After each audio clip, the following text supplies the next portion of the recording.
అలాగే సార్ ఇప్పుడు రియల్ ఎస్టేట్లో కొన్ని ఫ్లాట్స్ కొంటున్నారు, ప్లాట్స్ కొంటున్నారు, అలాంటి టైంలో డిస్ప్యూట్స్ అవుతున్నాయి.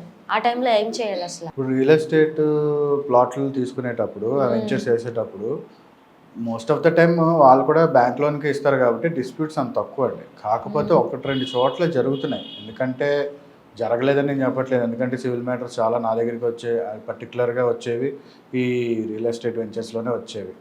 సో వాళ్ళకి డిస్ప్యూట్స్ ఎలా ఉంటాయంటే, వాళ్ళకి ఆల్రెడీ ఎవరైతే ముందు రైతుల దగ్గర కొనుక్కుంటారో, రైతుల దగ్గర సో అండ్ సో పట్టాదారుల దగ్గర తీసుకుంటారో వాళ్ళు కంప్లీట్గా రిజిస్ట్రేషన్ చేయకపోవడం, వాళ్ళకి పేమెంట్ కంప్లీట్గా ఇవ్వకపోవడం వల్ల కొన్ని వాళ్ళు రిజిస్ట్రేషన్ ఆపేస్తారు. వీళ్ళు ఏం చేస్తారు, అడ్వాన్స్లు ఇచ్చి వెంచర్లు వేసేసి మొత్తం రోడ్లన్నీ వేసేసి ఉంచుతారు. సో అక్కడ వాళ్ళకి వీళ్ళకి క్లాష్ వచ్చి కొన్ని కొన్ని ప్రాపర్టీస్ డిస్ప్యూట్ అయిపోతుంటాయి.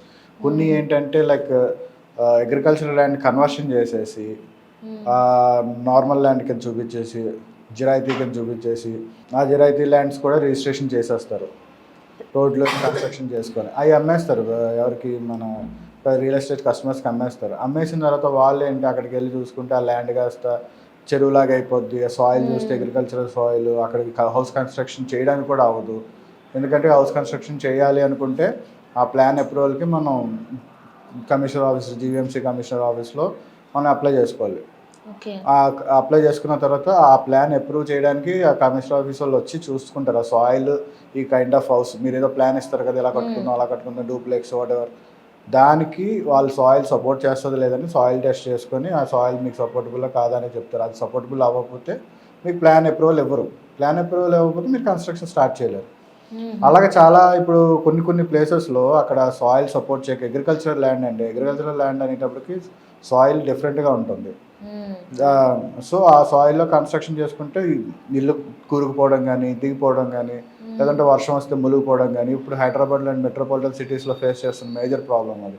ఎందుకంటే చెరువు వెళ్ళే దారిలో కన్స్ట్రక్షన్ చేయడం వల్ల మొత్తం ఫ్లడ్స్ అన్నీ వచ్చేస్తున్నాయి చూసారు, ఆ కైండ్ ఆఫ్ జరుగుతున్నాయి. సో ఆ కైండ్ ఆఫ్ జరగకుండా మీరు ముందే ప్లాట్ కొనుక్కునేటప్పుడు, ప్లాన్ కొనుక్కునేటప్పుడు ఆ సర్వే ఒకసారి చెక్ చేసుకోవాలి. అందుకే నేను ప్రతిసారి చెప్తుంటాను, ఒక అడ్వకేట్ని కన్సల్ట్ చేసి ఆ అడ్వకేట్ దగ్గర లీగల్ ఒపీనియన్ తీసుకోండి. సో అండ్ సో ప్లాట్ తీసుకుంటున్నాము, అక్కడ అది బాగుందా లేదా, ఏరియా ఏంటి, అది ఏ సర్వే నెంబర్, ఆ సర్వే నెంబర్కి ఫర్దర్గా సూటబుల్లా కాదా, రోడ్డు వైండింగ్లో దానికి ఏమైనా ప్రాబ్లమ్స్ వస్తాయా, గవర్నమెంట్ ల్యాండ్ దానికి పక్కన ఏమైనా ఉందా, గవర్నమెంట్ ఎక్విజిషన్లోకి వస్తాయా లేదా, ఇవన్నీ వెరిఫై చేసుకోవాలండి. ఇవన్నీ వెరిఫై చేసుకున్న తర్వాతే ఆ ల్యాండ్ మీరు పర్చేస్ చేసుకోవాలి. బాగుంది కదా, ఇలా రోడ్ పక్కనే రియల్ ఎస్టేట్ వాళ్ళు, మార్కెటింగ్ వాళ్ళు చెప్పారు అని చెప్పేసి మీరు తీసేసుకున్నారు అనుకున్న తర్వాత మీరే ఇబ్బంది పడతారు.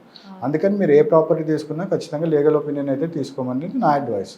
యూజువల్గా మన ప్రాపర్టీ కొనేటప్పుడు డాక్యుమెంట్ రైటర్ అనేది రాసిస్తారు మనకి, అది మనమే రాసేసుకోవచ్చా? సి డాక్యుమెంట్ వాళ్ళు ఫార్మేట్ రాస్తారు, వాళ్ళ దగ్గర రెగ్యులర్ ఫార్మేట్స్ ఉంటాయి, కానీ అది డ్రాఫ్ట్ అవుటే ఇస్తారు వాళ్ళు. మీకు ఇప్పుడు ఏదైనా సేల్ చేయాలనుకుంటే ప్రాపర్టీ, మీరు ఇనిషియల్గా డాక్యుమెంట్ రైటర్ దగ్గరికి వెళ్తారు ఆ డ్రాఫ్ట్ కోసం. వాళ్ళు ఏం చేస్తారు, ఆ డ్రాఫ్ట్ చేస్తారు, డ్రాఫ్ట్ చేసి మీకు ప్రూఫ్ ఇస్తారు.